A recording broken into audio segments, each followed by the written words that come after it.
안녕하세요. 2월 7일 야대금천 뉴스라인입니다. 오늘 첫 소식입니다. 지난 6월 1일 지방선거 있었죠. 유성훈 구청장이 재선에 성공했습니다. 52.99% 55,217표를 득표를 했고요. 오봉수 후보는 46.31%를 했습니다. 당선된 직후 유성훈 후보는 금천 구민께 약속드린 금천업5 공약을 성과로 보여드릴 수 있도록 심포 있는 심표 없는 발전을 이어가겠다라고 밝혔고요. 6월 2일부터 바로 업무에 복귀하고 제8기 구청장 임기는 7월 1일부터 시작이 됩니다. 우리 지방선거 얘기 좀 하면은 일단 금천 발전업 5는 총 5가지입니다. 뭐냐면 지하철, 종합병원, 시대에 걸맞게 획기적인 지역 발전을 통해 앞으로 가는 금천을 만들겠다입니다. 그래서 안산선 문제, 그리고 금강선과 그리고 독산 인천선 연장의 문제에서 이제 철도 중심으로 한 이런 교통에 대한 좀 발전 전략이 나오고 있고요. 그리고 종합병원도 지금 기공식을 한 상태에서 이걸 준공까지 끌고 가겠다는 해석이 될 것 같습니다. 배움과 즐거움이 넘치는 미래교육 역사문화도시 금천, 이웃과 이웃이 서로 돌보는 복지 건강도시 정다운 금천, 행정혁신과 함께 정의롭고 이로운 금천, 가족과 환경을 생각하는 지속가능한 환경도시 금천에서 역사문화, 복지 건강, 그리고 정의, 합고 행정혁신, 그리고 환경까지 모든 분야에서 일단은 좀 잘 이끌어 가겠다라는 부분을 포부를 밝힌 거로 해석이 됩니다. 지방선거 좀 얘기 좀 하게 되면요. 일단 금천구청장에는 기호 1번 더불어민주당 유성훈 후보가 당선됐고 시의원입니다. 더불어민주당이 좀 당선이 됐습니다. 금천 1선거구죠. 가산동, 독산 1, 4동에는 더불어민주당 김성준 후보가 당선이 됐고요. 시흥 2선거구죠. 최기찬, 시흥 1, 3, 4, 5동은 최기찬 더불어민주당 후보가 당선이 됐습니다. 지금 재선에 성공했죠. 금천구의 비례 같은 경우는 독산 지당이 좀 됐고 여기에 1번 비례 1번이 고성미 후보가 이제 당선이 되었습니다. 가성구 같은 경우는 지금 더불어민주당이 이인식 그리고 고영찬 후보, 국민의힘의 고영찬 후보가 각각 당선이 됐고요. 고영찬 후보는 29세로 20대 구의원 시대를 열었습니다. 그래서 좀 의미가 좀 있어서 앞으로 좀 활동이 좀 기대가 되고 있고요. 나선거구죠. 금천구 나선거구 독산 2, 3, 4동 3인 선거구로 좀 관심을 일으켰는데 일단은 가번 더불어민주당 가번의 도병두 후보가 당선이 됐고요. 더불어민주당 나번의 김영수 후보까지 더불어민주당 당선됐습니다. 그리고 국민의힘 기호 2 다시 가번이 정순기 후보가 당선이 됐고요. 금천구의원 다선거구죠. 1, 4동에는 기호 1번 더불어민주당 정지동 후보가 일찌감치 당선을 좀 확정했고요. 그리고 기호 2번 국민의힘은 이현재 후보와 경쟁을 통해서 장기원 후보가 좀 당선됐습니다. 지금 나선거 같은 경우는 엄세별 후보와 윤영희 후보 각각 더불어민주당과 국민의힘이 각각 당선이 됐습니다. 네, 좀 이거를 좀 선거구별 투표율을 좀 보겠습니다. 득표율과 투표율을 보겠는데 금천구청장 같은 경우는 보시다시피 지금 유성훈 후보가 52.99%로 좀 당선이 됐고요. 표 차이가 좀 납니다. 표 차이가 한 6,000표 정도가 차이가 나고 있어서 좀 사실 전체적인 서울시의 흐름하고 좀 반하는 결과가 나왔습니다. 그래서 금천구가 정말 민주당의 텃밭고 민주당이 지난 12년 동안 집권을 하면서 정말 탄탄한 조직세를 만들었구나라는 좀 결론이 좀 나오지 않을까 생각이 듭니다. 제1선거 같은 경우는 김성준 후보가 박창길 후보, 조하훈 후보 좀 3명과 좀 경합을 벌였고요. 김성준 후보가 50.69%로 좀 당선이 됐습니다. 그리고 국민의 박창길 후보가 40.65%로 당선됐고요. 무소속은 1.64%에 좀 머물렀습니다. 제2선거 같은 경우도 최기찬 후보가 51% 그리고 조윤현 후보가 48.99%입니다. 그런데 이것을 세 개의 구역을 자세히 살펴보시면 금천구의 투표율이 49.97%입니다. 그래서 상당히 서울시에서 이제 가장 낮은 건데 이렇게 낮은 투표율에서는 조직 대 조직으로 붙는 게 많습니다. 그러니까 일반적 부동층이나 아니면은 꼭 투표를 해야겠다는 투표층은 투표장을 찾지 않고 그래서 꼭 투표를 해야겠다는 층은 대부분 열성 지지자의 경우가 많이 있습니다. 그래서 때문에 구청장과 서울시의원의 투표율이 득표율이 52%, 50%, 51%에서 50%하고 52% 사이를 점유하였다는 걸 볼 수 있고요. 국민의힘 같은 경우는 47%에서 48%, 그러니까 47%에서 50% 요 사이를 국민의힘이 지금 점유하고 있다라고 좀 이해하면 될 것 같습니다. 그래서 구청장과 서울시의원이 기회를 같이 가고 있다라고 좀 보면 될 것 같고 이 서울시장 선거는 좀 다른 것 같습니다. 그래서 지역에서는 지역의 조직력으로는 지금 요 현재 구도는 더불어민주당과 국힘이 조직세가 이렇게 구분이 될 수 있겠다라고 좀 분석이 가능할 것 같습니다. 지금 구의원을 좀 살펴보면 지금 가선거구의 이인식 후보가 51% 그리고 고영찬 국민의힘 후보가 45% 비슷하게 양상이긴 하죠. 그리고 김기덕 후보가 국민의힘에서 탈당을 해서 무소속으로 출마를 했습니다. 김기덕 후보께서 3.1%고 이분들 같은 경우 대부분 사실 이제 국민의힘을 지지하지 않았을까라는 생각을 하죠. 그러면은 51대 약 49 이 정도 나오는 것 같고요. 나성 같은 경우도 도병도, 김용술, 정성기 후보가 당선이 됐습니다.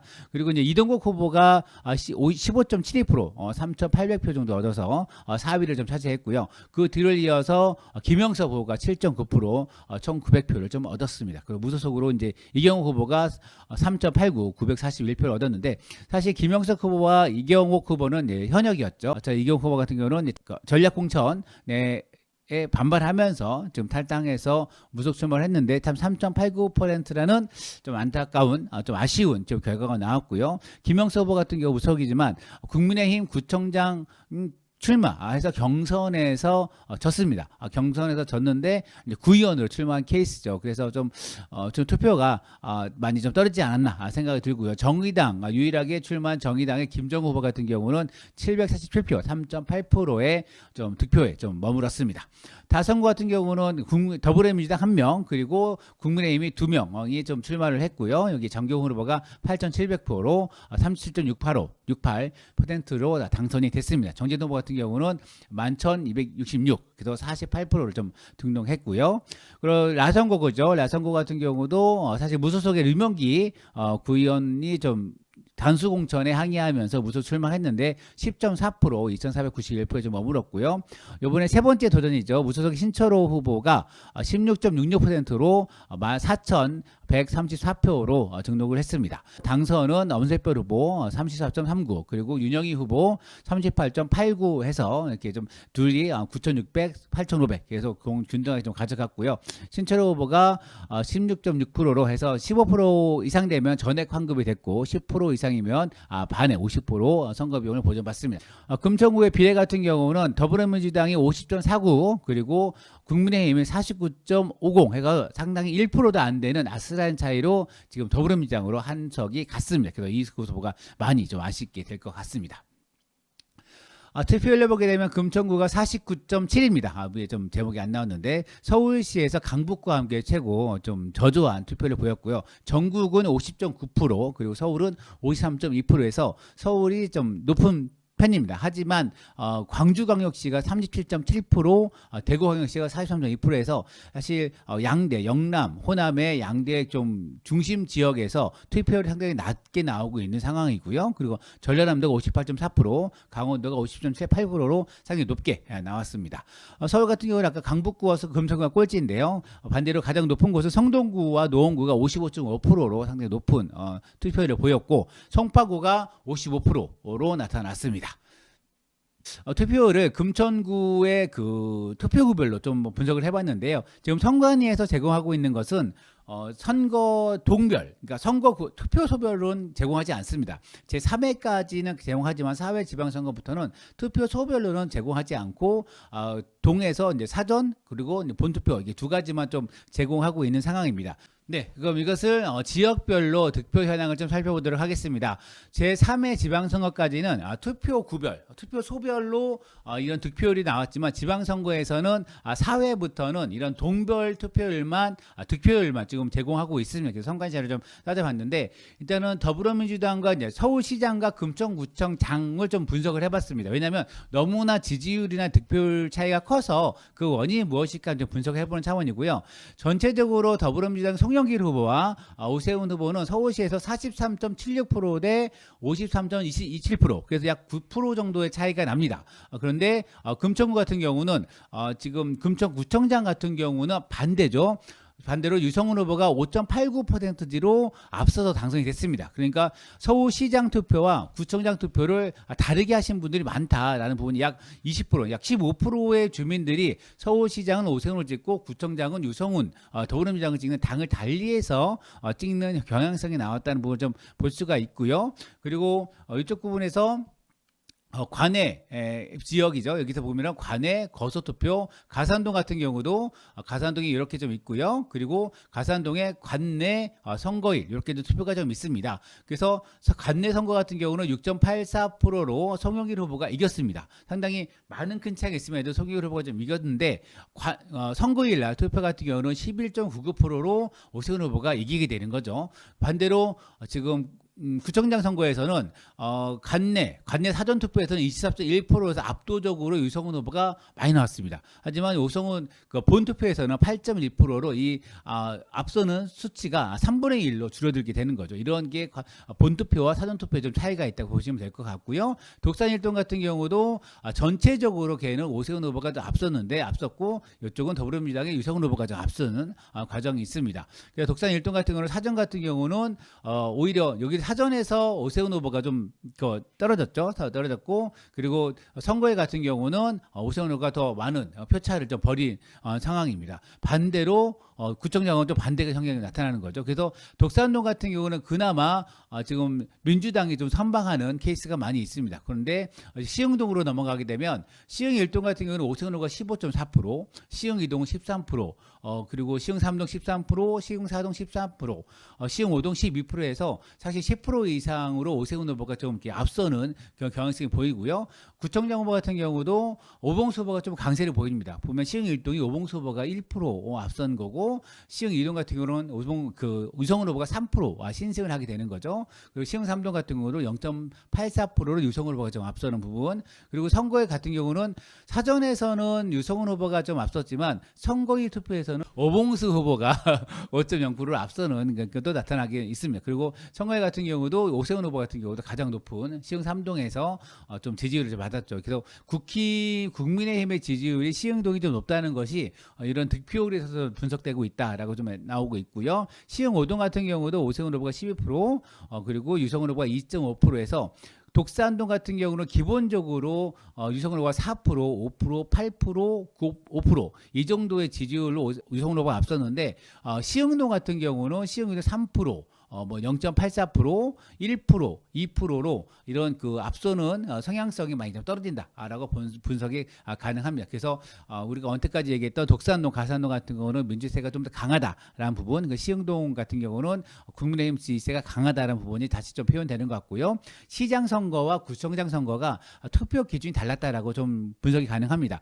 구청장 같은 경우는 일하는 후보, 조직세로 접근이 가능하지만 서울시장 같은 경우는 전국 이슈라는 부분에서 이것을 표현하지 않았나라는 부분이었고, 여론조사에서 이번 지방선거가 그러니까 정권을 견제할 것이냐 아니면 정권을 힘을 실어줄 거냐 부분에서 힘을 실어주는 부분에 있어서 많은 부분들이 선택했다라는 부분이 있습니다. 그러니까 뭐냐면 사실 출범한 지 보름도 되지 않는 상황에서 선거를 치르기 때문에 출범하고 한 석 달 정도는 허무인 기간이 있습니다. 아무리 좀 지지율이 떨어지더라도 취임식하고 바이든 대통령이 방한을 하고 여러 가지 있기 때문에 그 허무인 기간 동안 지지율이 높을 수밖에 없고, 거기에서 바로 견제론을 제기하기에는 좀 무리가 있지 않았나라는 좀 생각이 좀 듭니다.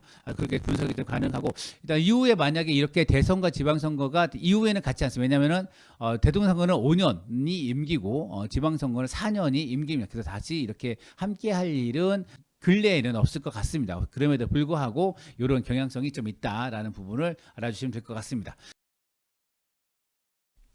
네, 그 선거를 다 정리해 보겠습니다. 일단은 가장 큰 특징은 유성훈 구청장의 재선에 성공했다는 것이 좀 가장 좀 눈여겨볼 만하고요. 그리고 서울시의원 두 석이 모두 더불어민주당으로 넘어갔다. 그리고 금천구의원 10명 중에서 6명이 더불어민주당이 석권했고 4명이 국민의힘이 가져갔다고 좀 분석이 되는데요. 여기에서 일단은 민주당 입장에서는 전국적인 국민의힘 광풍 속에서 지금 자기 숫자를 지켜냈다라는 것이 가장 큰 의미가 있습니다. 지금 민주당이 구청장, 시의원 2명, 그리고 구의원 6명이 2018년에 민주당 광풍 속에서 만들어진 숫자입니다. 근데 이번에 국민의힘의 광풍 속에서도 지금 이 숫자를 지켜낸 거거든요. 그렇기 때문에 더불어민주당 금천의 입장에서는 이번 선거를 상당히 잘 치른 것이 되는 거고요. 반대로 국민의힘 입장에서는 이런 중앙세의 바람 속에서도 2018년에서 한 발짝도 나가지 못하는 그런 뼈아픈 그런 선거가 됐습니다. 그래서 구청장도 놓친 것뿐만 아니라 서울시의원 2명 중에서 1명도 사실 진입하지 못했던 부분이 있고, 구의원 원구성에서도 지금 보게 되면 6대4로 사실 5대5도 아니고 6대4라는 지점 때문에 사실 국민의 입장에서는 좀 평가에서 상당히 좀 뼈아프게 자기 성찰이 필요하지 않을까 생각이 들고, 그 더불어민주당 같은 경우는 지난 12년에 민주당 구청장을 지내면서 이 조직세가 상당히 탄탄하게 구축되었지 않았나라고 좀 분석이 가능할 것 같습니다. 그리고 서울 전체적으로 보게 되면 25개 자치구 중에서 국힘이 17개를 석권했습니다. 지금 오타가 나왔는데요. 17개를 석권했고, 금천구를 비롯해서 7개, 그러니까 8개죠. 금천, 성동, 중랑, 성북, 강북, 노원, 은평, 관악. 전통적으로 민주당 지지세가 강한 지역들입니다. 이것은 어떻게 지금 구청장이 석권을 한 부분이 있고요. 그리고 기초비례 같은 경우도 사실 정당에 투표하는 거죠. 그리고 같은 경우도 25개 자치구 중에서 23곳에서 국민의힘이 좀 앞섰던 부분이 있고, 그리고 이 구비례 지금 금천구 같은 경우는 구비례가 민주당이 당선됐는데 25개 자치구 중에서 구비례가 앞선 부분은 금천구, 강북구, 은평구밖에 없습니다. 그래서 이런 부분에서는 좀 금천구가 정말 민주당의 텃밭이라는 부분에서 좀 나타날 것 같고, 그리고 보수 양당 구도가 상당히 강화됐던 측면에서는 좀 아쉬움이 좀 있습니다. 뭐냐면 제3정당이나 진보정당이 맥을 좀 못 춘 부분들이 있고, 특히 무소속 같은 경우도 맥을 추지 못한 부분이 계속 재현이 됐습니다. 그래서 보수 양당이 심화되는 모습을 보여주고 있고, 또 하나의 좀 눈여겨볼 것은 시민들의 참여, 우리 동네 정치살롱이나 주민협약식관을 통해서 시민들이 선거에 참여하는 그런 것들이 좀 더 늘었고 체계적이고 내용이 좀 더 질이 높아지고 있는 게 아닌가라는 부분에서 좀 눈여겨볼 만하겠다라고 좀 선거가 정리 가능할 것 같습니다.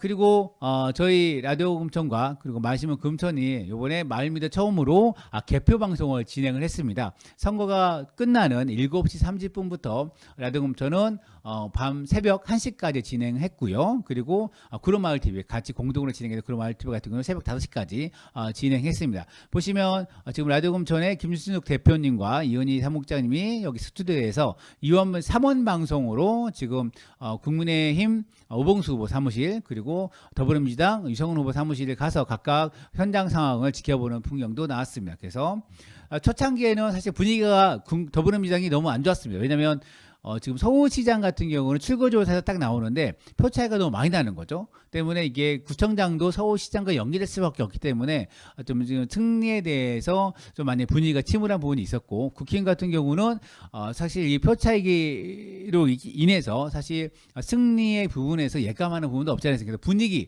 초창기 분위기에서는 국민의 힘이 좀 더 분위기가 좋았다라는 그런 후문도 좀 있습니다. 그리고 요거 같은 경우는 이렇게 밑으로 해서 이렇게 개표가 진행되는 동안 계속 개표를 수치를 좀 업로드 시켜 드렸고요. 그리고 지금 지역신문을 했던 전 금천플러스, 그리고 전에 지역신문 했던 분들을 모시고 이런 판세 분석과 제8개 지방정부가 무엇을 해야 될 것인가 라는 부분에 대한 토크쇼도 진행해 봤습니다. 그리고 우리 동네 정치살롱이란 시민참여형 이런 선거에 우리 시민들이 어떻게 주권을 행사할 것인가 부분을 진행했던 분들과 함께 이런 주민 주권이 행사되고 시민 주권이 실현되기 위해서 어떤 것이 필요한 건가, 그리고 제8개 지방정부에 무엇을 바랄 것인가 부분에 대해서 함께 논의하는 자리도 만들었습니다. 하지만 이번에는 그 개표가 상당히 늦게 진행이 됐습니다. 왜냐면은 기존 선거 같은 경우는 6시까지 마무리가 됐는데 코로나 상황 때문에 7시 반까지 연장이 됐고, 그리고 그 이후에 투표함이 이동하는 과정에도 시간이 좀 걸렸고, 그래서 중앙선관위에 이 개표 수치가 올라오기 시작한 것이 거의 한 10시 넘어서부터 올라오기 시작했습니다. 그래서 한창 되는 것이 한 새벽 1시 정도에 이제 개표율이 한창 올라오는 상황이었는데, 상황이어서 그래서 유성우 청장 같은 경우도 당선 유력이 나온 것이 약 한 1시에서 2시 사이에 당선 유력이 나왔고 3시 정도에 당선 확실이라고 표시가 나왔습니다. 그래서 이런 현장의 개표가 상당히 늦게 진행됐고 개표가 늦게 진행된 것 더불어서 선관위 중앙 홈페이지에서 그것이 집계가 이게 입력을 하고 이게 이제 나와야 되는데 그런 것이 좀 늦게 되면서 전반적으로 제가 생각했던 개표 방송에서 이런 개표 실황이 제때제때 좀 접수가 되지 않는 부분이 좀 있었습니다. 그리고 사실 이런 그 개표장에 있다고 해서 이 개표 수치들이 바로바로 이게 들어오는 것도 아니거든요. 그러다 보니까 좀 이런 여러 가지 문제에서 다음 지방선거가 아니라 뭐 총선이나 아니면 대선 같은 경우는 좀 더 유기적으로 이런 개표 방송을 해볼 수 있지 않을까 생각이 좀 들었습니다. 지난 2일이죠. 6월 2일 독산동 오피스텔에 화재가 좀 발생을 했고요. 그런데 이 15층짜리 오피스텔이었는데 여기에 요양원이 좀 있었습니다. 그러다 보니까 요양소에 계시는 이런 어르신들이 좀 이렇게 밖에 나와서 대피해서 이렇게 바닥에 좀 누워 있는 모습이 좀 연출됐는데요. 일단 금천 소방서에 따르면은 오전 9시 55분에 오피스텔의 외부 계단에서 화재가 발생을 했고 이 화재가 에어컨 실외기에 옮겨 붙으면서 화재가 커졌습니다. 그래서 10시 26분에 화재는 완전 진압됐는데 이 사이에서 일단 아까 말씀드렸듯이 요양원이 2층에 위치해 있었고 이분들을 하나하나 이렇게 좀 대피시키면서 30명을 좀 대피시키면서 좀 시간이 좀 많이 소요됐다는 부분이 있고요. 총 74명이 대피하는 상황이 만들어졌습니다. 그래서 여기 사진에 보시면 유성우 청장인데요. 유성우 청장도 이게 첫 출근이었습니다. 6월 2일 첫 출근의 첫 현장을 오피스텔 화재에 어르신들 방문해서 위로하고 이후 대책을 좀 얘기하는 그런 것으로 가졌다고 합니다. 네, 다음 소식입니다. 이것이 의류 수거함인데요. 보시면 이게 넘어져 있죠. 그리고 두 개가 이렇게 있다가 하나가 넘어진 상황을 볼 수가 있는데 6월 1일 날 있었던 일입니다. 한 지나가는 생인이 제보한 내용인데 한 노인이 한 80대 정도의 노인이 지나가다 힘들었던지 이 의류 수거함을 손으로 짚었다고 합니다. 그런데 이 의류 수거함이 지지하지 못하고 넘어진 거고 이분도 같이 넘어져서 좀 바닥에 쓰러졌고 119에 실려가는 사고가 발생했다고 합니다. 그래서 이게 왜 넘어졌는가 부분에 보니까 자세히 찾아보니까 여기가 이렇게 잘라져 있는 상황이라고 합니다. 그래서 원래는 의료수거함이 이거 같은 경우는 이 전봇대에 이렇게 묶여 있습니다. 이런 철근 같은 것으로 묶여 있는데 이 넘어진 것의 이 면에서는 이렇게 뭔가로 잘린 것 같은 이런 게 있는데 하여튼 요거에 대해서 관리 주체에 대해서 물어보니 일단 민원인들이 그러니까 이 주변에 계신 분들이 저 의류수거함을 치워라 라는 민원도 많이 발생하고 있어서 놀 곳이 많이 없다고 합니다. 그래서 놔도 민원이 발생하기도 하고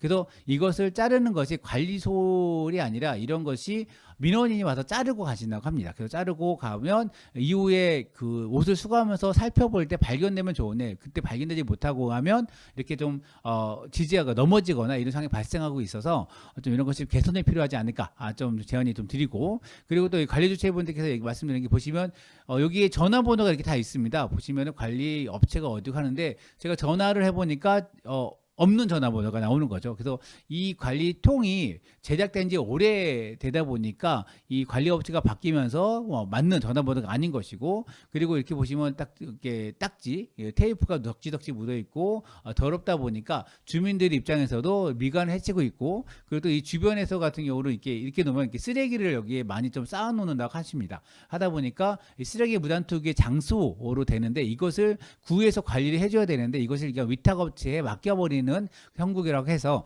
일단은 여기 관리업체가 위탁하고 있는 곳이 금천 장애인 연합회 그리고 북파공작원 연합회 그리고 서울시 이런 재생 협동조합에서 나눠서 관리하고 있는데 이 통을 좀 그 미관적으로 좋은 통으로 교체해주고 그리고 관리에 있어서 민관이 함께 해야 되지 않겠나 그리고 실태 조사를 해서 금천구에 몇 개가 있고 어디에 놔야 돼야 효과가 좋은 건지 실태 조사가 필요하지 않는가라는 부분을 제안을 했습니다. 그래서 사실 우리가 요즘에 그 기후환경 이런 문제 때문에 그 재활용에 대해서 상당히 관심이 높아지는 부분들이 있습니다. 그래서 이런 수거함, 사실 의류 수거함뿐만 아니라 뭐 요즘에는 아이스팩 수거함도 필요하고 그리고 그 뭐 우유팩 수거함 이런 것도 사실 특정해서 이것만 모아내면 그것을 뭐 휴지나 아니면은 뭐 옷이나 이런 것으로 다시 만들 수 있는 그런 것들이 있습니다. 그래서 그런 것들에 특화시킨 이런 수거함들 필요한 상황 속에서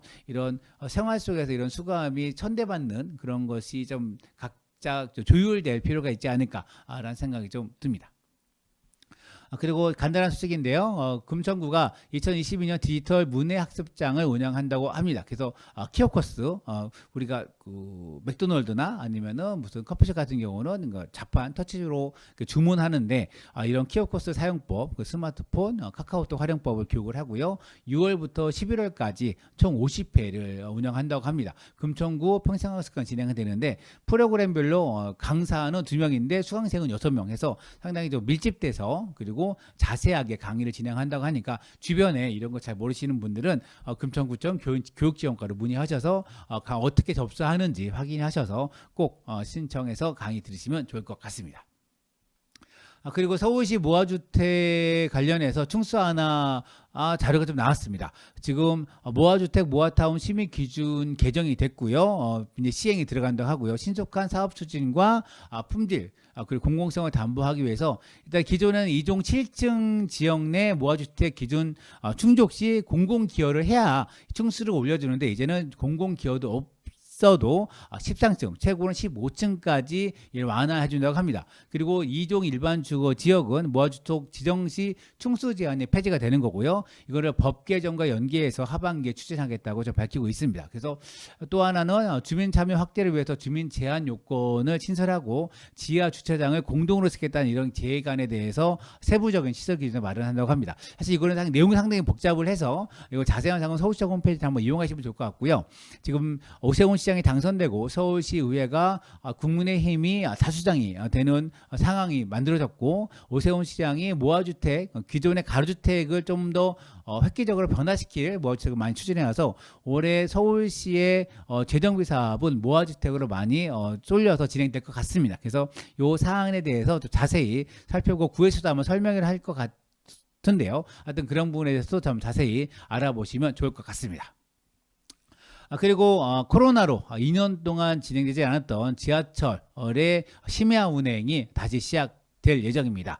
심야라고 해서 이렇게 밤 동안 계속 운행되는 건 아니고요. 평일은 종착역 기준으로 새벽 1시, 주말 및 공휴일은 자정까지 운행되는데요.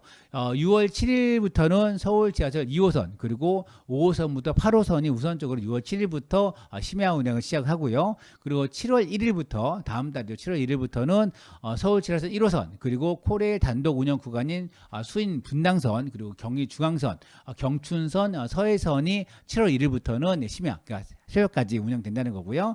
지하철 3호선, 4호선은 8월 1일부터 운행이 됩니다. 그래서 이제 올빼미 버스 지난번 시간에 제가 올빼미 버스 좀 알려드렸는데 올빼미 버스와 지하철을 연계하면 좀 늦은 시간에 좀 귀가하는 것이 택시를 타지 않아도 좀 더 저렴하게 집에 도착할 수 있지 않을까 생각이 듭니다. 네, 오늘 뉴스라인 준비한 소식은 여기까지입니다. 뉴스라인은 나도금천과 마이시문 금천이 함께 만들고 있고요. 저는 진행의 이승호, 기술에는 김호경, 신서준 PD가 함께했습니다. 감사합니다.